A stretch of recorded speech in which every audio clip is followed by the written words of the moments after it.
Está no ar o programa Vozes, a rádio em Divinópolis. Então, meu nome é João Pedro Correia Cardoso, mas na rádio me chamam de JP. Então, eu tenho uma memória de ouvir rádio desde muito novo. A minha família sempre ouviu muito rádio, meu pai sempre ouviu muita música. E eu tenho uma memória de uns 12, 13 anos de estar ouvindo o Jorge Neto, que hoje é meu colega de trabalho, né, da Rádio Minas. E a partir daí eu comecei a ter esse interesse por rádio. Sempre fui encantado, na verdade, pelo rádio. E aí, quando eu fiquei mais velho, tive a oportunidade de começar a fazer jornalismo. E dentro do curso eu fui me aprofundando dentro da área do rádio. Então, na verdade, eu comecei no rádio no segundo período. Eu comecei estagiando no segundo período, não fazendo locução, mas como estagiário dentro do departamento de jornalismo.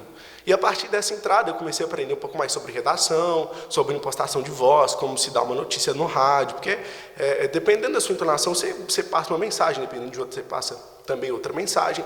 E eu fiquei dentro da Rádio Sucesso 11 meses, saí, depois voltei. Mas foi um período para realmente reafirmar essa paixão que eu já tinha desde criança. Na segunda metade do curso, eu tive uma ideia de falar sobre o áudio na minha produção de TCC. E aí eu comecei a pesquisar várias coisas. Na reta final, eu cheguei a fazer muitas pesquisas e não achei nada que contasse a história da comunicação do rádio aqui em Divinópolis. Não por falta de interesse, porque eu procurei muitas pessoas e tal, mas não tinha realmente referência. Aí eu pensava, gente, mas o rádio tem histórias tão legais, né? A Rádio Cultura, por exemplo, tinha programas vários de auditório, né? Eu tenho um tio que foi uma dessas pessoas que se apresentaram, e eu pensava justamente na perda que seria, por exemplo, o Bira é um cara que já é senhor de idade, então essas pessoas que guardam a memória do rádio em Divinópolis, em algum momento a gente vai perder elas. E perder todo esse passado, essa memória que o rádio tem na cidade, seria muito ruim, né? E a gente está dentro da área da comunicação sabe o quanto isso seria ruim. E aí eu fiz meu TCC, depois disso, entrando no sistema EPA, comecei a conversar com várias pessoas, né? Evandro Araújo, que é um grande contador de histórias, que conhece muito sobre o rádio aqui em Divinópolis, o próprio Bira, Jorge Neto, essas pessoas que estão há muito tempo, né, no rádio. E aí eu percebi que seria necessário, ainda mais nesse ano que o rádio completa 100 anos, né? Seria necessário e interessante que a gente fizesse um esforço para que a história do rádio aqui em Divinópolis fosse contada, para que quem é velho, mais idoso, conseguisse se identificar naquilo que fosse contado, e para nós que somos jovens, para que a gente realmente conhecesse o passado do que a gente faz hoje. Eu, enquanto locutor, eu vivo um negócio muito legal, porque eu trabalho com pessoas que eu admiro, que eu tenho memória de ouvir quando era criança, então é até um negócio meio estranho, sabe? De estar trabalhando com pessoas que eu tenho como grandes referências. Então, o primeiro momento foi um espanto, né? Foi principalmente o Bira, quando eu escuto aquela voz assim, muito... E aí, quando eu tive, não só com ele, mas também Jorge Neto, o próprio Daniel Fernandes, que hoje é meu diretor e está há 22 anos fazendo a Rádio 94, aí eu pensava assim, poxa, eu acho que vai dar bom isso aqui, sabe? E aí, a partir daí, eu sempre prezo muito pelas orientações deles, porque o Daniel, por exemplo, tem 22 anos de rádio, o Bira tem 40 e tantos anos, e tantos outros colegas também têm muitos anos de rádio. Eu vivo lá como um grande aprendiz, né, ouvindo sempre as histórias dessas grandes referências que estão lá no sistema MPA. Eu acho que o rádio, em comparação com as outras mídias que o jornalismo oportuniza a gente a trabalhar, hoje em dia, a grande maioria das pessoas que fazem jornalismo vão para o marketing digital, né? Colegas, né, da minha idade, eu não conheço nenhum que foi para o rádio. Mas o rádio tem uma dinâmica, um negócio que eu não encontrei em nenhum outro lugar que eu fiz, sabe? De estar falando com o ouvinte na mesma hora que você está programando música, de ser reconhecido na rua. A primeira vez que isso aconteceu comigo, eu fiquei assim, gente, que legal. Eu estava na lotérica, aí não sei o que a moça da lotérica me perguntou, falou, não, conta não sei de quê. Aí a mulher falou comigo assim, você trabalha na rádio, né? E esse reconhecimento é muito legal. E aí que a gente percebe que o rádio, apesar de tudo, de todas as mudanças que aconteceram com a internet, com a modernização de várias coisas, com o telefone, que o rádio continua sendo aquele mesmo parceiro, de uma forma diferente, claro, mas aquele mesmo parceiro que te acompanha no trânsito, que te acompanha em casa quando você está fazendo faxina, que te informa pela manhã as principais notícias do dia. Então, o rádio é minha paixão e é o grande companheiro que vai viver aí 200, 300, 500 anos. O rádio para mim é minha grande paixão. Eu faço rádio, não é para ganhar dinheiro também, claro, né? Mas é muito gratificante poder estar dentro do estúdio, poder acompanhar as pessoas na rua. A gente vai fazer ações externas e as pessoas chegam como se a gente fosse aquele primo, aquela tia que a gente sabe, que sempre está junto, que fala a fofoca do dia. E dentro disso de fofoca, aconteceu um negócio há pouco tempo comigo, e sempre os locutores têm esses problemas, sabe? Que às vezes você esquece o microfone aberto e tem sempre aquelas fofocas de off, né? Nossa, sabe o que aconteceu com fulano e tal. E eu estava fazendo um estúdio e a nossa transmissão é multiplataforma, né? O sistema EPA tem transmissão assim. E a captura do áudio para FM e para o site eram diferentes. E aí a captura do notebook, que era para o site, estava direto. E eu descia no pau falando, nossa, você viu com fulano, não sei o que aconteceu com fulano e tal. E depois a galera, na mesma hora, nossa, não sei o que, não acredito que ela fez isso e tal. Acompanhando a fofoca, sabe? Mas são coisas assim que a gente passa assim, mas são legais depois de contar. Mas na hora, quando o chefe escuta, não é legal, não sabe? Então, desde quando eu estava aqui na universidade, eu via o CEMUD e a universidade como um todo como uma grande referência, né? Porque os comunicadores da manhã nascem hoje, né?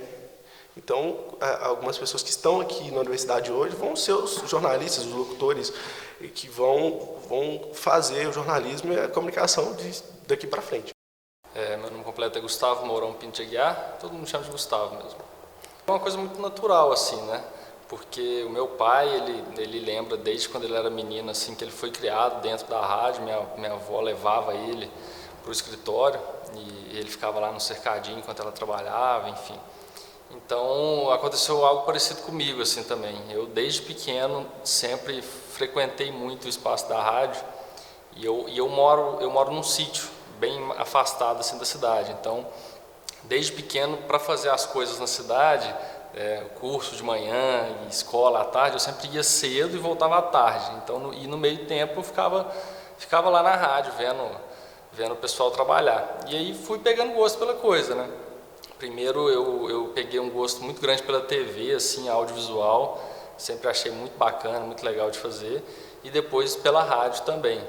Então, assim, acho que não tive nem muita escolha de gostar de outra coisa, não, eu tive que gostar de rádio e TV mesmo.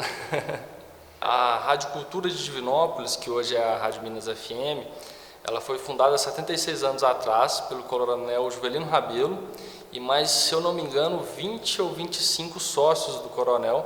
O coronel, naquela época, ele já tinha uma visão muito empreendedora, assim, para a época, que era a abertura das SAs. Então, quando ele ia abrir alguma empresa em Divinópolis, a Siderúrgica, a Usina do Gafanhoto, grandes empresas na cidade, ele sempre juntou várias personalidades, várias pessoas da cidade para fazer uma SA e, enfim, gerar a empresa.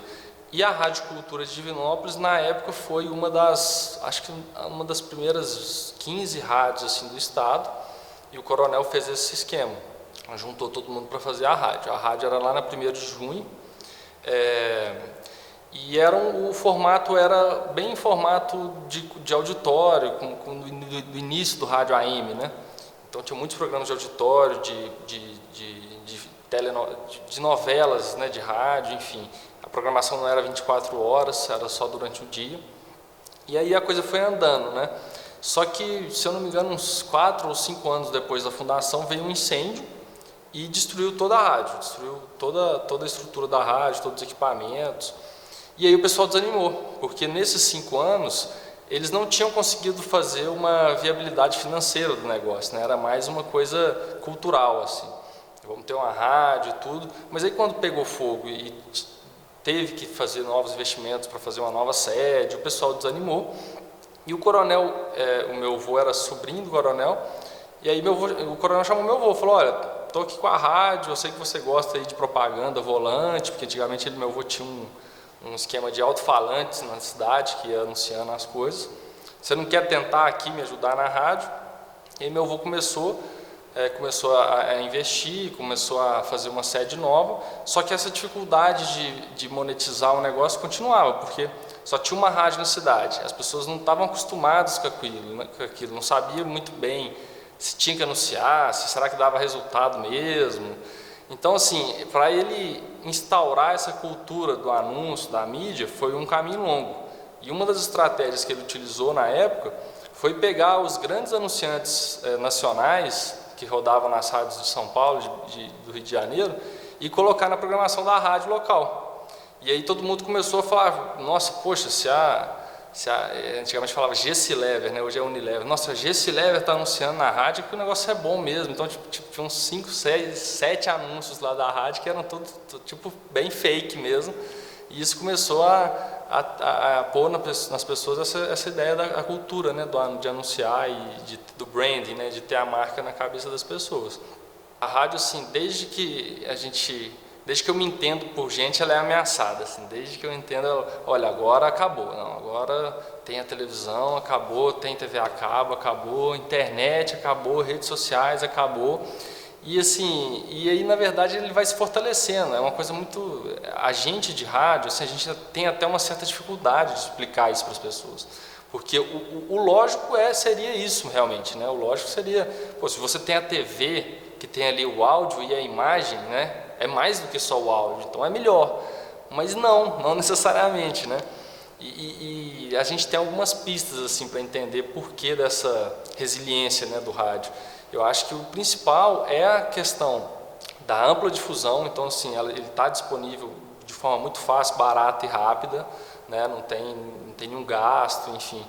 E a facilidade de consumir rádio fazendo outra coisa. Eu acho que esse é um dos principais diferenciais, assim, porque você consegue consumir rádio fazendo qualquer outra coisa, não te requer a atenção 100%, né? Mesmo assim, isso não explica tudo, porque temos outros serviços, né, hoje, por exemplo, que tem também essa característica. Mas tem a explicação da questão do conteúdo local também, né, porque a gente sente isso lá na rádio assim, de uma forma muito forte. A importância do conteúdo local. Quando a gente fala de coisas de Divinópolis, quando a gente gera conteúdo de Divinópolis, a gente tem um engajamento assim, extremamente maior do que falar de coisas do Brasil, falar de coisas do Estado, entendeu? Então essa conexão do rádio com a comunidade também é algo muito forte, tanto nas notícias, quanto nos programas de entretenimento, né?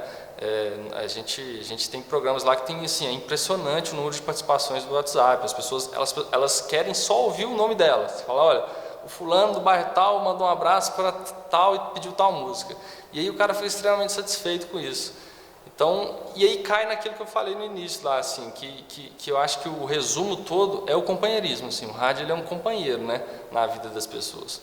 Assim, eu acho que uma das coisas principais que depois que eu cresci, que eu fui entender, porque menino, né, não sabe muito bem das coisas, então um cara me chamava lá para conversar com ele no estúdio, o Jorge, por exemplo, várias vezes, eu conversava ali com ele e tal, para mim eu estava conversando só com ele, né, e aí passava o tempo, as pessoas falavam, você que vai lá no Jorge Neto, você que vai lá ler o horóscopo, não sei o quê, e aí eu fui ficando tímido, eu não era tímido, conversava com ele, com as pessoas, com os locutores, tranquilo, no ar, depois eu fui ficando tímido, falei, nossa senhora, toma cuidado que eu falo aqui, todo mundo está escutando. Mas tem várias memórias boas, assim, muitos profissionais que eu tive o prazer de trabalhar, que tem uma gratidão enorme, né? As rádios lá, a TV, eles têm uma característica de formação muito grande, então as pessoas geralmente elas não ficam lá muito tempo, né? Os bons profissionais eles vão para alguns meios de comunicação maiores, então é muito bom assim ver o crescimento das pessoas também. Essa é uma história que eu acho que ela tem que ser guardada mesmo, até pouca gente sabe. O Silvio França, ele foi uma das pessoas que testemunhou isso, e hoje ela não vai acontecer mais, porque era no AM, na época do AM, na Minas, quando ela era AM ainda. E a gente sempre transmitiu o 1º de junho, a vida toda a Minas ia lá, transmitia o desfile todo, entrevistava as pessoas que estavam lá, enfim. E teve um ano que a Esquadrilha da Fumaça veio para participar das comemorações do aniversário da cidade. E a esquadrilha, todas as aeronaves da esquadrilha, elas têm um receptor AM, que inclusive antigamente, antes do GPS, era utilizado para localizar as cidades. Até o rádio antes também, ele tinha essa função na aviação, de localizar e ajudar na navegação aérea. E aí, por uma obra do acaso, né, um dos comandantes da Esquadrilha da Fumaça, depois do desfile, procurou a gente, ligou para o Silvio, eu até arrepio dessa história, porque foi uma história muito bonita, e falou assim, olha, que é o fulano de tal, da Esquadrilha da Fumaça, queria falar com o Silvio França. Aí chamou o Silvio, falou, cara, a gente estava escutando a sua transmissão lá no 1º de junho, né, por um acaso, que a gente estava ligado nas aeronaves e tudo mais, e quando a gente fez as passagens, né, com os aviões e a fumaça e tudo mais, a gente escutou a reação das pessoas, na mesma hora que a gente estava no avião. E assim, eu estou há 30 anos na Força Aérea e nunca imaginei como era a reação das pessoas quando a gente passava, né? Então você imagina, realmente o cara está lá dentro do avião, né, uma tensão toda, e ele falando, nossa, foi muito escutar as pessoas, nossa, e o cara ficou extremamente emocionado com isso, assim, e a gente, assim, nem imaginava, né? Eu acho que essa história reflete mesmo um pouco desse poder de abrangência do rádio, que às vezes a gente não faz ideia, né, de até onde ele chega. Eu acho que o rádio, dos veículos de comunicação em massa, ele é o veículo que é mais democrático, é o veículo que é mais facilmente produzido, né, tanto em termos de recursos humanos quanto em termos de custos. E eu acho que ele exerce um papel nas pessoas, no psicológico das pessoas principalmente, muito importante, né? E é algo que ainda não é muito estudado e muito trabalhado na nossa sociedade. Mas a gente que mexe com isso, a gente percebe uma sensação de pertencimento muito grande dos ouvintes, né?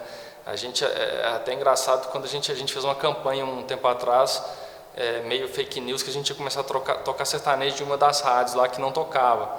E aí a gente teve diversos assim, feedbacks das pessoas falando assim, cara, não vai tocar isso na minha rádio.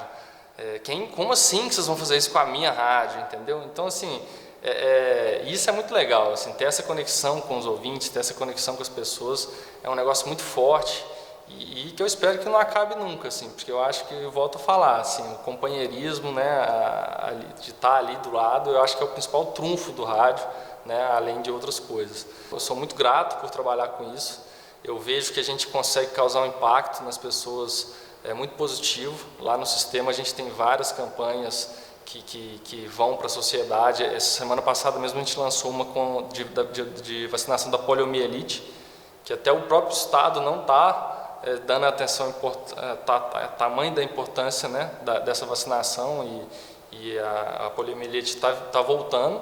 Então a gente começou uma campanha em todas as rádios para as mães levarem os meninos para vacinar. Então, essa coisa com a sociedade, assim, eu acho que é muito importante e que nunca pode se perder. E você não vê isso em outros meios. É muito raro de você ver isso em outros meios. Então, eu acho que, assim, num contexto geral, a gente consegue criar um impacto positivo na sociedade. Isso que é uma das coisas mais importantes. É minha vida, né? Tem que fazer uma tatuagem do rádio. O JP já fez, né, eu acho. Tem que fazer, porque toda a minha vida foi baseada em rádio, assim, tudo que eu aprendi, as pessoas que eu convivi, né, os grandes ensinamentos assim que eu tive profissionais foram no meio de rádio, assim. Quando eu era pequena, a minha avó gostava muito de ouvir rádio, né? Na nossa cidade, ela tinha as festas de rodeio e sempre tinha transmissão desse rodeio pela rádio também. Então eu lembro muito da minha avó ouvir muito rádio. Minha avó gostava disso. E minha avó contava uma história que me marcou bastante quando eu era criança, que ela tinha uma vizinha que tinha vindo do Nordeste. Eles tinham vindo em caminhão de pau-de-arara. E um dos filhos dessa senhora tinha ficado em Brasília na época da construção da cidade. E se perdeu o contato. Vieram para o interior de Minas e essa senhora não sabia escrever. E pediu para minha avó escrever uma carta para a Rádio Nacional, que pegava no país inteiro na época, né? Perguntando onde estava o filho dela, falando, olha, aqui é a Dona Maria, da cidade que mora hoje em Dores do Indaiá, Minas Gerais, e ela está procurando o filho dela, que ficou perdido em Brasília, que ficou em Goiás. A gente queria... e mandou essa carta, e minha avó escreveu essa carta para ela, e o menino dela, esse filho dela, apareceu, depois de um tempo em Dores, procurando a mãe, encontrou a mãe, por meio dessa carta que foi enviada para a rádio. Essa foi uma história que minha avó me contou e que me marcou muito, assim. E depois, quando eu era adolescente, eu estudava de manhã e estudava à noite. Fazia magistério de manhã e contabilidade à noite. E sempre ficava ouvindo rádio para poder arrumar as coisas. Eu chegava da escola e ligava o rádio, ficava com ele ligado até arrumar minhas coisas, né, para poder ir no outro dia. Lembro que se chamava Express by Night, era o programa que eu gostava de assistir. E depois que eu vim para a faculdade, né, eu tive o radiojornalismo, foi uma matéria que eu gostei muito. O laboratório de rádio sempre esteve muito presente, porque era o espaço que a gente tinha, assim, pelo menos para mim, eu sempre tive muito espaço para fazer trabalho lá na Max. Então foi um lugar assim que sempre me acolheu muito, né? Então sempre foi muito presente. Na minha trajetória profissional também, quando eu fiz na assessoria, a gente tinha um programete que ia ao ar na Rádio Minas, que era o Minuto, né, o Informe Minuto. Então foi algo que fez parte da minha infância, da minha adolescência, da minha formação e da minha atuação profissional. E também, quando eu fui dar aula, foi uma das primeiras disciplinas que eu comecei a trabalhar com elas. Olha, a produção do e-book ela foi feita pela agência Multimídia, Laboratório de Jornalismo, por meio do edital do Programa de Apoio à Extensão 07 de 2022. Contou com o apoio dos 2 bolsistas, que é o Pedro e o Bruno, né? O Pedro Lucas e o Bruno Davi Bueno. E eles fizeram todo o levantamento bibliográfico que deu base para o livro, né? A parte de pesquisa, de levantamento dos dados principais, que o nosso objetivo era construir um e-book que tivesse notas bem pontuais sobre os principais fatos que marcaram a história do rádio ao longo desses 100 anos. Não era nossa intenção trazer uma pesquisa acadêmica especificamente a respeito disso, mas apontamentos, tanto que o nosso livro, né, o e-book é notas sobre o Brasil, Minas Gerais e Divinópolis, com apontamentos a respeito de principais fatos que aconteceram. Eles fizeram esse levantamento. Um elemento importante desse e-book é que ele traz como novidade a história do rádio em Divinópolis, através das entrevistas que eles fizeram com os profissionais da cidade. E a gente construiu esse e-book com essas informações. E o acabamento, né, da redação que a gente fez, que no caso, né, eu fiz esse acabamento, foi pegar essas informações que estavam, essa matéria-prima, e transformar isso em um texto mais dialogal, um texto que tentasse representar essa linguagem que o rádio tem quando ele conta histórias. Então, a ideia do e-book era trazer essas notas por meio de uma linguagem que lembrasse a maneira como o rádio conta a história para as pessoas. Então, a gente trouxe esse tom, né, uma espécie de metalinguagem, né, o e-book que fala do rádio, mas que usa a linguagem do rádio para contar a história. E o nosso objetivo era trazer uma história que fosse leve, que fosse fluida, que qualquer pessoa que fosse pegar o e-book para poder ler, pensasse naquela história como se ele estivesse ouvindo alguém no rádio contando para ele. Então, a gente tentou trazer isso também. Eu queria que eles percebessem como que é legal contar a história, a gente olhar para o passado, ver as informações que fazem parte, como que a gente consegue encontrar elementos importantes para destacar na história, de uma forma objetiva, e a gente também consegue transformar, às vezes, aquela informação que é muito dada, que está muito fria, em algo mais vivo, na medida que a gente consegue trazer isso para a linguagem mais próxima das pessoas. Acho que o objetivo maior foi esse. Eu acho bonito, porque o que liga a gente no curso é o amor pelas histórias. Independente de você ser mais extrovertido, ser mais tímido, é o amor por contar histórias, por vivenciar essas histórias, por conhecer as histórias das pessoas que unem a gente de uma certa forma.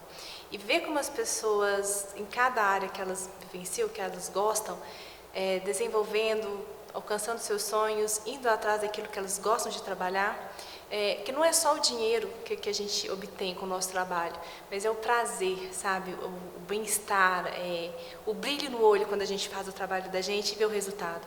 Então, eu acho que isso é muito bonito. No caso do João Pedro, né, o rádio teve muito presente nele, o TCC dele foi sobre a questão do rádio, e a magia que esse veículo tem está no fato de a gente poder contar as histórias através dos sons e emocionar através disso. Através daquilo que se conta, através daquela entonação que se dá, através daquele silêncio, através daquela expressão, daquela entonação que às vezes muda. E isso é muito bonito, né? E alcançar as pessoas através disso em qualquer lugar que elas estejam. Então, né, esse processo que a gente consegue acompanhar e que vai construindo e ganha vida através da vivência, da profissão que os nossos alunos hoje os profissionais, né, nossos profissionais, eles conseguem desenvolver, é muito gratificante, assim, é algo muito bonito de se ver. É o que faz, sabe, dar essa vontade de continuar ensinando. Né? Eu gosto muito da profissão, né? Então são duas coisas que ficaram muito atreladas, que é a minha vivência profissional e a minha atuação como professora. Então juntar essas duas coisas e ver que isso contribui para que essas pessoas alcancem os sonhos delas é muito bom. Eu acho que o rádio significa você poder contar histórias a partir de sons e de silêncios e a partir desse conjunto de elementos emocionar as pessoas que acompanham. Meu nome completo é Pedro Lucas da Cunha Costa e pode me chamar de Pedro. Meu primeiro contato com rádio foi com a minha família. Eu moro com meus avós, então foi desde pequeno eu tive esse contato. Sempre teve essa questão da tradição, do tradicional. Então eles sempre ouviram rádio, né? A minha avó, desde sempre ouvindo o padre e a missa, né? Às 10 horas da manhã. E meu avô, em dia de jogo, né? Ele liga o rádio juntamente com a TV, né? Ele acompanha pelo rádio e pela TV. Então eu sempre tive esse contato. E também a minha prima, eu tenho uma prima que cresceu junto comigo, e ela é da minha idade, e a gente sempre teve costume de ouvir a 94, porque a gente gosta, né, de música internacional. Então foi desde pequeno eu tive esse contato com o rádio. Na faculdade, né, eu já estou presenciando o que eu imaginava, né, que é as aulas práticas com Marco Túlio. Então está sendo muito legal, estou descobrindo coisas que eu não sabia, né? Tivemos que apresentar um programa de rádio no último período, né? Montar ele desde o início, e eu fui um dos que falei, né? Fui um dos locutores, então foi muito prazeroso e uma experiência muito nova para mim, que eu gostei bastante. Foi uma coisa muito nova, porque apesar de ter contato com a rádio desde pequeno, eu não sabia a história da rádio, não sabia nem que estava completando 100 anos. Então, estar nesse projeto foi uma coisa muito boa para mim, porque eu pude descobrir coisas que eu não sabia sobre a rádio. Entrevistar as pessoas, né, que fazem parte da história da Rádio Divinópolis, que vivem ela todo dia, foi uma coisa muito gratificante para mim. Eu pude descobrir muitas coisas novas. Exemplo, né, que eu entrevistei o Mairink e o Gustavo, né, que eles contam que Divinópolis havia só Rádio Cultura. Eu não sabia disso. Depois eu até comentei com a minha mãe e ela realmente disse que era só Rádio Cultura. Isso para mim foi uma coisa muito, muito legal de saber. E também eles contaram, né, que a rádio hoje, ela não é apenas a rádio, né, que você ouve pelo rádio. Ela também ela está em tudo, ela está nas redes sociais, ela está na TV, ela está no nosso dia a dia, e acho que a maioria das pessoas nem imaginam, né, que de alguma forma elas consomem rádio. E isso é uma coisa muito, muito interessante para mim. Para mim, o que mais me pegou foi essa questão de geração em geração, de ser passado do pai para filho, né?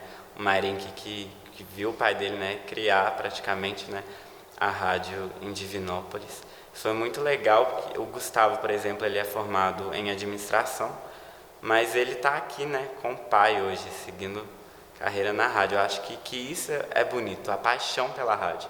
Foi passado de pai para filho, foi o que mais me tocou, assim.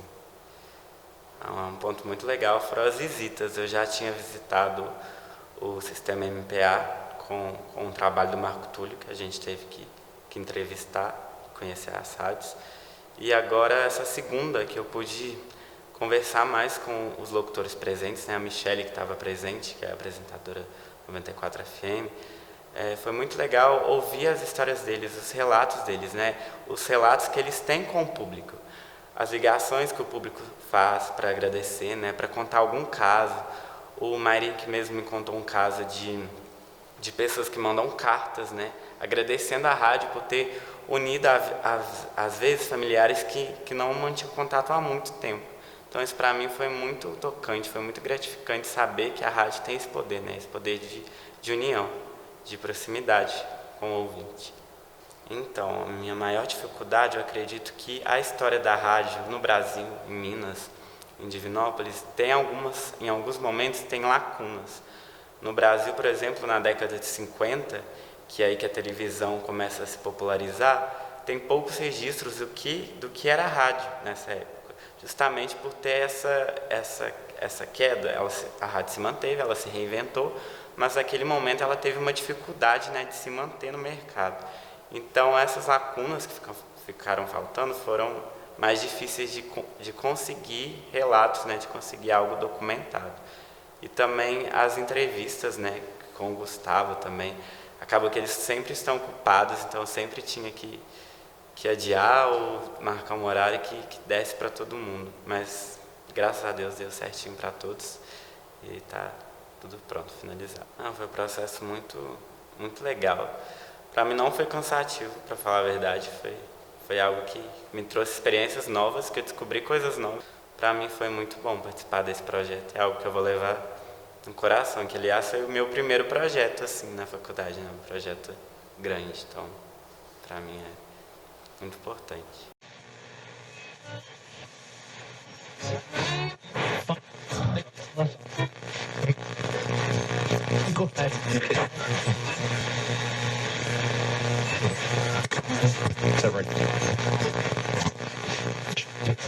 Listen.